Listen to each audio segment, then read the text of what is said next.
Hello student, welcome to my YouTube channel with Ritika. Today in this video we will continue the second subpoint of unit 2. In the previous video we had completed the topic of second subpoint, which is Eastern question and Balkan nationalism. So now in this video we will discuss about scramble for Africa, imperial rivalries, power blocks and alliances. The scramble for Africa, also known as the race for Africa or partition for Africa. Scramble for Africa 1881 to 1914 तक के बीच new imperialism thinking से inspired European powers के through African territories को annex, occupied, colonise करने का एक process था। ये स्क्रैम्बल यूरोपियन कंट्रीज़ को बेनिफिट पहुंचाने के लिए अफ्रीका एंड एशिया जैसे अनडेवलप्ड रीजन्स में यूरोपियंस का economic, social and political influence का एक्सटेंशन करना था। बेसिकली ब्रिटेन, फ्रांस, जर्मनी जैसे मेजर यूरोपियन कंट्रीज़ के थ्रू इन टेरिटरीज़ को कैप्चर किया जा रहा था। वैसे तो इंपीरियलिज्म की स्टार्टिंग 16th सेंचुरी से हुई, लेकिन 1870 टू 1914 के इंपीरियलिज्म, जिसे न्यू इंपीरियलिज्म की टर्म से आइडेंटिफाई किया जाता है, इस टाइम के दौरान इंपीरियलिज्म और इंटेंस होता जाता है, जिसमें यूरोपियन कंट्रीज़ ने अफ्रीका में अपनी कॉलोनीज़ बनाना स्टार्ट कर लिया। इसे ही स्क्रैम्बल फॉर अफ्रीका यानी कि अफ्रीका के लिए संघर्ष कहा जाता है। So now let us try to understand the scramble for Africa in depth and try to see why the European countries wanted to make Africa their colony and what were the reasons behind it. So 1870 से पहले के Africa की बात करें और ये सोचे कि पहले अफ्रीका को कॉलोनी क्यों नहीं बनाया गया, ऐसा क्या हुआ कि 1870 के बाद ही इसको कॉलोनी बनाने के लिए स्क्रैम्बल हुआ। तो यूरोपियन पावर इसको टेरिटरी, इसको एनेक्स करने के पीछे, इसको कॉलोनी बनाने के पीछे भी कुछ रीजंस थे। लाइक अफ्रीका में लैक ऑफ रिसोर्सेज था 1870 के पहले, ट्रेड के लिए पुअर इंफ्रास्ट्रक्चर्स थे, अफ्रीका में चैलेंजिंग डिसीज़ इन्वॉल्वमेंट था, कॉन्टिनेंट के इंटरनल एरियाज़ के बारे में भी यूरोपियंस के पास लिमिटेड नॉलेज थी, और साथ ही अफ्रीका एक स्ट्रॉन्ग किंगडम के रूप में एग्जिस्ट करता था जो कॉलोनाइजेशन के एफर्ट्स का विरोध कर सकता था। इन सब रीजंस की वजह से यूरोपियन पावर्स के लिए अफ्रीका में कॉलोनीज को इस्टेब्लिश करना डिफ़िकल्ट था, और उनको मेंटेन करने के लिए भी उनको हाईली कॉस्ट चाहिए होती थी। 1870 के बाद ऐसा क्या हुआ, ऐसे क्या फैक्टर रहे जिन्होंने स्क्रैम्बल फॉर अफ्रीका को फैसिलिटेट बना दिया। तो सबसे पहले हम देखते हैं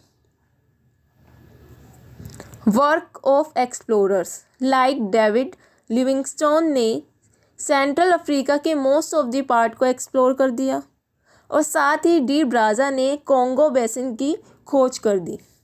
इसका बेनिफिट ये रहा कि अब यूरोपियंस को अफ्रीकन कॉन्टिनेंट के बारे में नॉलेज बढ़ गई। सेकेंडली देखें तो स्टीमशिप जैसे ट्रांसपोर्ट की नॉलेज का होना भी एक अनदर फैक्टर रहा जिसने स्क्रैम्बल फॉर अफ्रीका में हेल्प की। ट्रॉपिकल डिसीज़ को फाइट करने के लिए क्विनन जैसी मेडिसिन आने से भी यूरोपियंस के लिए अफ्रीका को कॉलोनी बनाना और ईजी हो गया। सेसिल रोड्स और उनकी BSA कंपनी जैसे एंटरप्राइजेज ने भी स्क्रैम्बल फॉर अफ्रीका को फैसिलिटेट किया। मैक्सिम गन जैसे मॉडर्न वेपन्स की डिस्कवरी ने भी अफ्रीका को कॉलोनी बनाना और इजी कर दिया, बिकॉज ऑफ अफ्रीकन चीफ्स को ईजिली डिफीट किया जा सकता था। Reasons for the scramble for Africa. Firstly हम इकोनॉमिक रीजंस को देखें। इकोनॉमिकली 19th सेंचुरी में यूरोप में इंडस्ट्रियल रेवोल्यूशन हाइक पर था। रॉ मटेरियल की बढ़ती नीड्स एंड इंडस्ट्रियल रेवोल्यूशन के थ्रू स्टीफ कंपटीशन क्रिएट होने की वजह से यूरोपियन कंट्रीज़ को रॉ मटेरियल को प्राप्त करने के लिए अफ्रीका की ओर जाना ही एक अल्टरनेटिव ऑप्शन दिख रहा था। इसी के साथ मशीन के आने से भी अनएम्प्लॉयमेंट बढ़ती जा रही थी और जिससे सोशल क्राइसिस और राइज होता जा रहा था। पॉलिटिकली देखें तो सेकंड रीज़न नेशनलिज्म और प्रेस्टीज था। लोगों में अपनी कंट्री को लेकर प्यार बढ़ता जा रहा था एंड सेंस ऑफ बिलोंगिंग ने भी स्क्रैम्बल फॉर अफ्रीका में मेजर कंट्रीब्यूशन दिया, बिकॉज यूरोपियंस का ये बिलीव था कि किसी भी कंट्री के पास जितनी ज़्यादा कॉलोनीज़ होंगी वो उतने ही ज़्यादा पावरफुल माने जाएंगी। सोशली बात करें तो European powers western culture and education को स्प्रेड करना चाहती थी। अब इसके फोर्थ स्ट्रेटेजिक रीजंस को अगर हम समझें तो प्रोफेसर रॉबिन्सन एंड गैलागर जैसे हिस्टोरियंस के according scramble only economic reason से नहीं हुआ था, बल्कि 1882 में इजिप्ट पर ब्रिटिश ऑक्यूपेशन के रीजन से भी हुआ था। उन्होंने ये कहा कि ब्रिटिश ने इजिप्ट को ऑक्यूपाइड उसके स्ट्रेटेजिक लोकेशन की वजह से किया था, because Egypt red and Mediterranean sea से घिरा हुआ था और उसका एक्सेस नील रिवर तक था। नील रिवर जो कि अफ्रीका की लॉन्गेस्ट रिवर थी। ये सुएज कैनाल के लिए एक रास्ता था जो इंडिया के लिए एक शॉर्टकट रास्ता भी बनता था और इंडिया के साथ ब्रिटेन के लॉट्स ऑफ इकोनॉमिक इंटरेस्ट रहते थे। सो हिस्टोरियन सिर्फ इस एक आर्गुमेंट के अगेंस्ट थे कि ब्रिटिशर्स केवल इजिप्ट पर अपने पोजीशन को सेफ रखने के लिए युगांडा को ऑक्यूपाइड करना चाहते थे और उनको ये फियर था कि अगर हॉस्टाइल पावर्स ऐसा करती है तो नील रिवर डाइवर्ट हो जाएगी एंड इजिप्ट एक डेजर्ट बन जाएगा। सिर्फ ये रीज़न इस स्क्रैम्बल के लिए नहीं था, बल्कि ब्रिटिशर्स के अपने और भी बहुत कुछ एम थे इस स्क्रैम्बल के लिए। ह्यूमैनिटेरियन रीजंस की अगर हम बात करें, अफ्रीका में क्रिश्चियनिटी स्प्रेड करना यूरोपियन इकोनॉमिक इंटरेस्ट को प्रमोट करने के लिए एक दिखावा था, बल्कि ब्रिटेन अपने कमर्शियल इंटरेस्ट को प्रोटेक्ट करने के लिए स्लेव ट्रेड को एबॉलिश करना चाहते थे। सो एट द एंड एक बर्लिन कॉन्फ्रेंस होती है 1884 टू 1885 के बीच में। यूरोपियन कंट्रीज़ के बीच वॉर को अवॉइड करने के लिए और स्पेशली ब्रिटेन को नाराज़ ना करने के लिए बिस्मार्क ने बर्लिन में 1884 से 1885 के बीच में एक बर्लिन कॉन्फ्रेंस ऑर्गेनाइज की। इस कॉन्फ्रेंस में अफ्रीकन कॉन्टिनेंट को डिवाइड कर दिया यूरोपियन कंट्रीज़ के बीच में। अफ्रीकन कॉन्टिनेंट के इस डिवीज़न को पार्टीशन ऑफ अफ्रीका भी कहा जाता है। बर्लिन कॉन्फ्रेंस का रिज़ल्ट क्या रहा, हम इसको समझें तो सबसे पहले हम देखते हैं कि अफ्रीका को यूरोपियन कंट्रीज़ के बीच में डिवाइड कर दिया गया। यूरोपियन कंट्रीज़ ने इन्वॉल्व्ड सभी कंट्रीज़ के बीच जितने भी बॉर्डर डिस्प्यूट्स थे उनको सेटल करने के लिए एग्री हो गए। ऑल यूरोपियन कंट्रीज़ ने सभी major rivers and waterways पर ट्रेड ऑफ फ्रीडम को एक्सेप्ट कर लिया। बेल्जियम के किंग लियोपार्ड को कांगो फ्री स्टेट दे दिए गए। सो अभी तक हम स्टोरी पढ़ रहे हैं ये न्यू इंपीरियलिज्म के थ्रू किस तरह यूरोपियन कंट्रीज़ अपने एक्सपेंशन में लगी थी और किन किन एरिया को कैसे कैसे ऑक्यूपाइड कर रही थी, ये सारी कहानियाँ हम पढ़ रहे हैं। इसी कहानी को हम आगे कंटिन्यू करते हुए आगे उन्होंने और एरियाज़ को कैसे कैप्चर किया, उसी के वे में हम एक एग्ज़ाम्पल देखें तो imperialism north of the equator की बात करें तो वहाँ पर द ऑक्यूपेशन ऑफ इजिप्ट देखा गया 1882 में। इसमें फ्रांस एंड ब्रिटेन के बीच कॉन्फ्लिक्ट हुआ। इजिप्ट में इंटरेस्ट रखने वाले सबसे पहले फ्रेंच ही थे। स्वेज कनाल का design Ferdinand de Lesseps name के एक फ्रेंच मैन ने ही बनाया था और स्विस कनाल को फाइनेंस भी फ्रेंच गवर्नमेंट ने ही किया था। और ये स्वेज कनाल 1869 में कंप्लीट हो गई बनकर, और इसे 1869 में ही ओपन कर दिया गया। और दोनों के बीच में एक समझौता हुआ कि जो इजिप्शियन रूलर हैं खेदत इस्माइल ने हाफ पार्ट लिया और बाकी अदर हाफ पार्ट फ्रेंच लोगों को मिला। लेकिन 1881 में इजिप्ट पर एंग्लो फ्रेंच फाइनेंस कंट्रोल के अगेंस्ट में अरब के अंडर में एक नेशनल अपराइजिंग उठी। विद्रोह के कारण फॉरेनर्स पर अटैक हुए, जिसका रिजल्ट ब्रिटिश इंटरवेंशन रहा। फ्रेंच गवर्नमेंट से अपराइजिंग को सप्रेस करने के लिए हेल्प मांगी गई। इजिप्ट ने हेल्प मांगी, लेकिन फ्रांस ने डिनाई कर दिया हेल्प करने से। और एट द एंड 1882 में ब्रिटिश ने अपराइजिंग को सप्रेस कर दिया और अब इजिप्ट पर ब्रिटिश प्रोटेक्टोरेट की इस्टेब्लिशमेंट हो गई। इसमें ब्रिटेन एंड फ्रांस के बीच में टकराव होने स्टार्ट हो गए।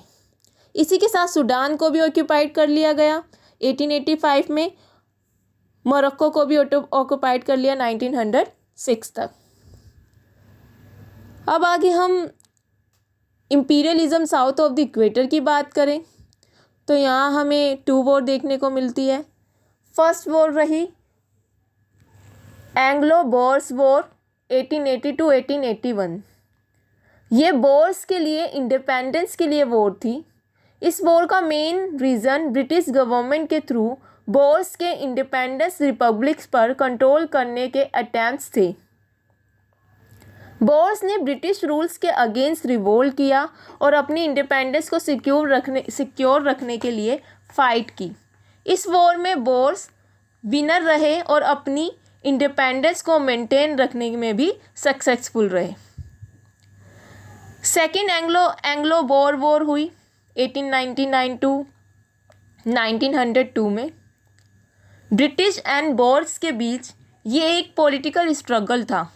ब्रिटिशर्स कैप टू काहिरा की कमी को पूरा करना चाहते थे, वहीं दूसरी तरफ जो बोर्स थे वो अपनी इंडिपेंडेंस और इंपीरियलिस्ट एम्बिशंस को मेंटेन रखने के लिए काफ़ी डिटरमाइंड थे। सो यहाँ हमारी न्यू इंपीरियलिज्म के विचार से जितनी भी यूरोपियन पावर्स हैं वो कैसे खुद को एक्सपेंड कर रही थी, कैसे अपनी कॉलोनीज़ बना रही थी, किन किन एरियाज़ को कैसे उन्होंने कैप्चर किया, जिसमें मेनली हमने हाईलाइट किया स्क्रैम्बल फॉर अफ्रीका को। इस सब की कहानी कंप्लीट हुई। अब हम इस सब पॉइंट को आगे कंटिन्यू करते हैं और इसके आगे के टॉपिक को समझते हैं पावर ब्लॉक्स एंड अलायंसेस को। तो हम देखते हैं बिफोर वर्ल्ड वॉर 1 में इन अलायंसेस सिस्टम ने यूरोपियन नेशन के बीच एक नेटवर्क ऑफ एग्रीमेंट को रेफर कर दिया, जिसमें कंट्रीज़ एक दूसरे को अटैक होने पर डिफेंड करने का कमिटमेंट करती है। इन अलायंसेस सिस्टम ने कॉन्फ्लिक्ट्स को एक वाइड वॉर में टर्न करने में सिग्निफिकेंट रोल प्ले किया। सबसे पहले हम देखते हैं the 3 emperor league, also known as Dreikaiserbund. Austria Hungary, Russia and Germany के बीच ये एक लूज अलायंसेस थी जो 22 अक्टूबर 1873 को साइन हुई, लेकिन इसका फॉर्मेशन 1872 में ही हो गया था। इस अलायंस में ये तीनों एम्पायर्स अदर यूरोपियन पावर्स की साइड से अटैक होने पर एक दूसरे को सपोर्ट करने के लिए एग्री होते हैं। एम्पायर्स ने कॉमन इंटरेस्ट के मैटर्स पर एक दूसरे के साथ कंसल्ट एंड कोऑपरेट करने का कमिटमेंट किया। इस अलायंस के सिग्निफिकेंट बात करें तो ये 3 एम्परर लीग यूरोप में पीस एंड स्टेबिलिटी को मेंटेन रखने के लिए बिस्मार्क की एक डिप्लोमेटिक स्ट्रेटेजी मानी जाती है। इस अलायंस का मेन एम फ्रांस को कंट्रोल करना था। इस 3 एम्परर लीग ने यूरोप में बैलेंस ऑफ पावर को मेंटेन करने के लिए काफ़ी हेल्प की, जिससे किसी भी सिंगल पावर को कॉन्टिनेंट पर डोमिनेट होने से रोका जा सका। लेकिन टाइम के फ्लो के साथ ऑस्ट्रिया हंगरी के बीच बढ़ती राइवलरी के रीज़न से ये अलायंस वीक होता चला गया। पर्टिकुलरली हम देखें तो बाल्कन्स वाले मैटर्स पर ऑस्ट्रिया हंगरी ने बोस्निया हर्जेगोविना को एनेक्स कर लिया, जिससे अलायंस में डीप रिफ्ट्स एक्सपोज हो गए। And at the end world war 1 के आउटब्रेक के साथ ही ये 3 एम्परर लीग कोलैप्स कर गया, because Austria Hungary and Russia Germany की अपोजिट साइड से थे कॉन्फ्लिक्ट में। आगे हम ड्यूअल अलायंसेस ऑफ 1878 की बात करें। The dual alliance Germany and Australia के बीच एक म्यूचुअल डिफेंस एग्रीमेंट था, जो 7 अक्टूबर 1879 में साइन किया गया था।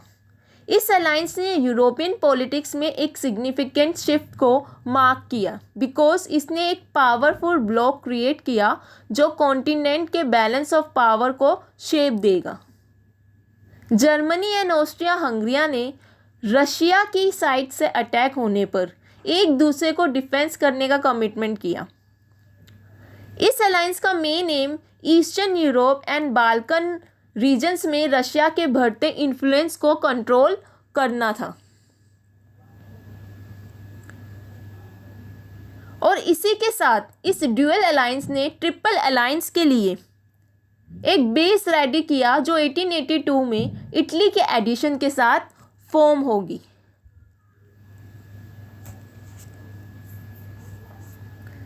नेक्स्ट हम बात करेंगे the triple alliance of 1882।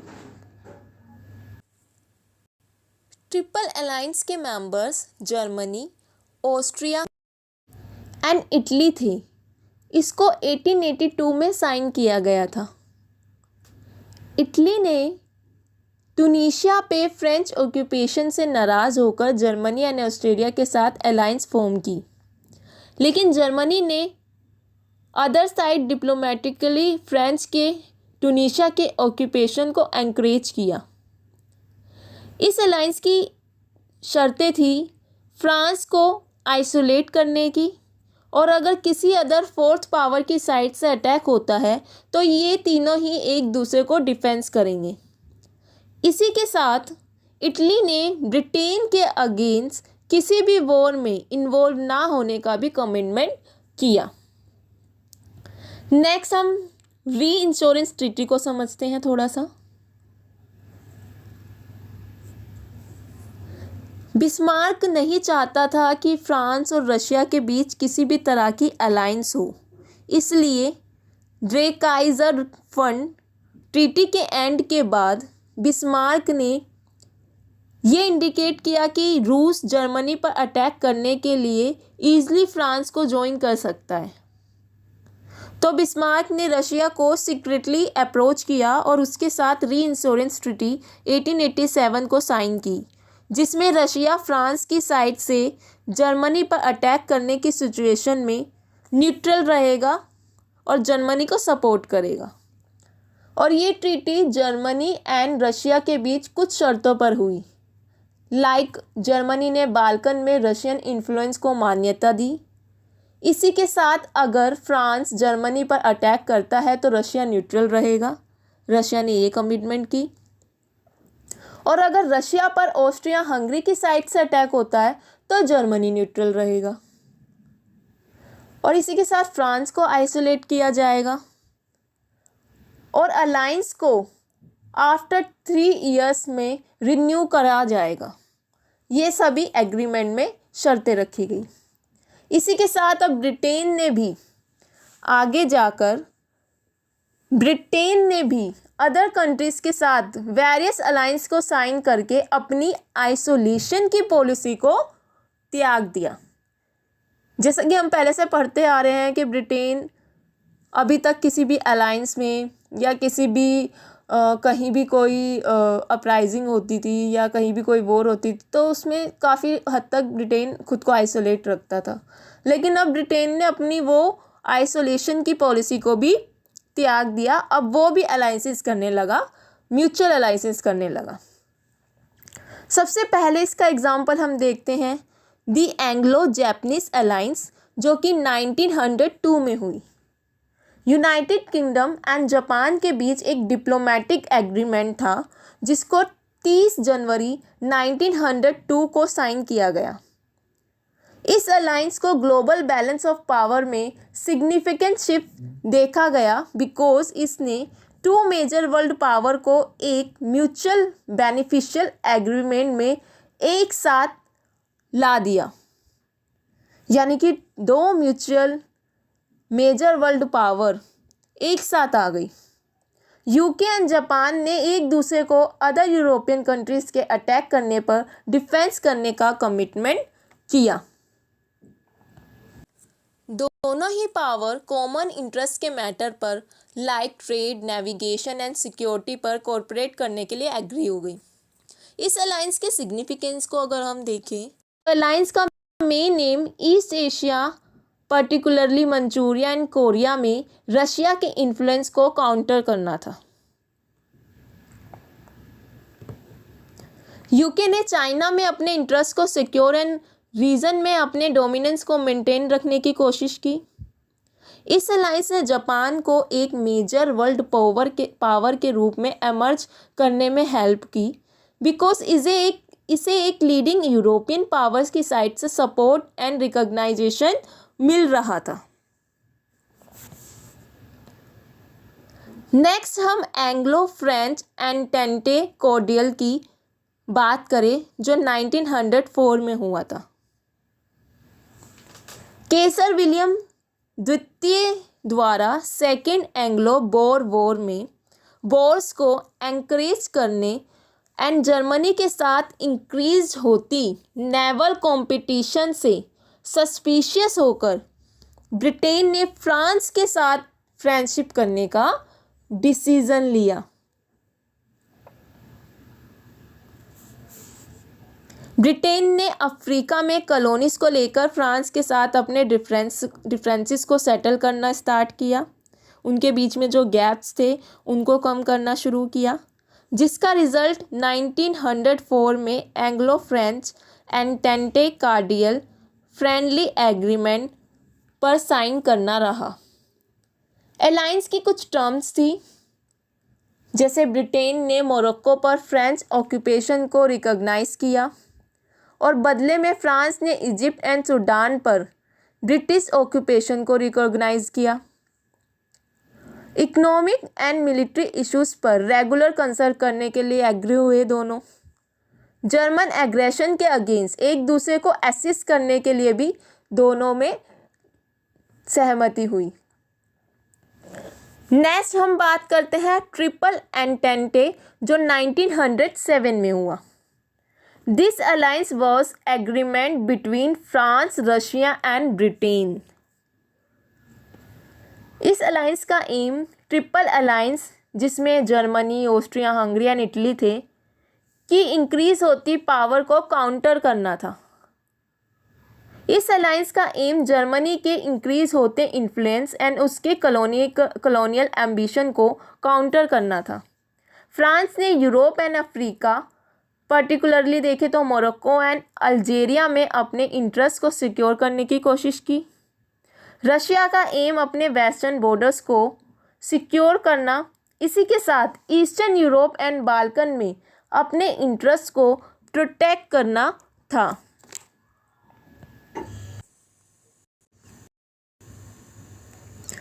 Triple alliance ने यूरोप को टू अपोजिंग कैंप में डिवाइड कर दिया, like triple entente and triple alliances. इस अलायंस ने triple alliance and triple entente के बीच टेंशन को और इंक्रीज कर दिया, जो at the end world war 1 को आउटब्रेक कर देता है। ये सभी अलायंसेस एक इम्पोर्टेंट रोल प्ले करेंगी वर्ल्ड वॉर 1 के लिए। सो यहाँ हमारा इस वीडियो के साथ यूनिट सेकंड के सेकंड सब पॉइंट यानी कि बी सब पॉइंट को हमने कंप्लीट कर लिया है। नेक्स्ट वीडियो में हम यूनिट सेकंड के सी सब पॉइंट को कंप्लीट करेंगे, जो कि फर्स्ट वर्ल्ड वॉर है। उसके कंप्लीट होने के साथ हमारा सेकंड यूनिट कंप्लीट हो जाएगा। सो नेक्स्ट वीडियो में हम थर्ड सब पॉइंट को स्टार्ट करेंगे। जब तक के लिए आप वीडियो को लाइक करें और चैनल को प्लीज़ सब्सक्राइब करें। Thank you.